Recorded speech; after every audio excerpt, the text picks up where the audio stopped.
to come and have their children here. It's well documented that the DEA and the INS has followed a number of women coming from China to have their children here so that they can be U.S. citizens. Look, we're the greatest country in the world. Everybody wants to come here. Everybody wants to be a citizen of our great country. There's a proper way to do that. In order to do that, we need to follow the rules, just like many of our ancestors did. They came illegally. They came through Ellis Island, or they came through other places, and then they had children here and have become great members of society. Coming to our country illegally is not an option any longer. And what we see is illegal immigration is permanent. Right. Excuse me. Illegal immigration is coming through. We see the severity of the crimes that illegal immigrants are committing. We see that the catch and release program is a disaster. We see Sanctuary City should be defunded because of what has happened. We see people like Jamil Shah and Kate Steinle and their families who are first-class victims of these illegals, and no one wants to talk about it. Let me ask you about this because our country first. Right. I'm sure you heard about this. There were some reports that at the event in Alabama, there was a man in the crowd at one point shouting "white power." There's that situation in Boston that cropped up a couple of days ago where these two men beat up an immigrant and said Trump was right.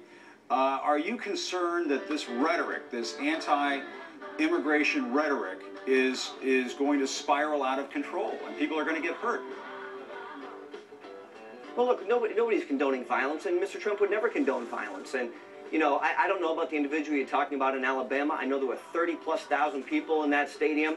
They were very receptive to the message of making America great again because they want to be proud to be Americans again. There's nothing wrong with being proud to be an American. Now, we would never condone violence. If that's what happened in Boston, then by no means would that be acceptable in any nature. However, we should not be ashamed to be Americans. We should be proud of our country, proud of our heritage, and continue to be the greatest country in the world. And let me ask you about Jeb Bush. An advisor at his super PAC said that Trump is really other people's problem, not Jeb Bush's problem. What do you make of that statement? Are they being a little too confident that in the end it's going to be Trump versus Bush? Well, I think what you have is a low-energy candidate who really doesn't excite anybody. You know, their super PAC says that, and then that same day in Alabama, they fly an airplane over the stadium to try and talk about Jeb's accomplishments, which are so few. So, you know, I think what they say and what they do are two different things.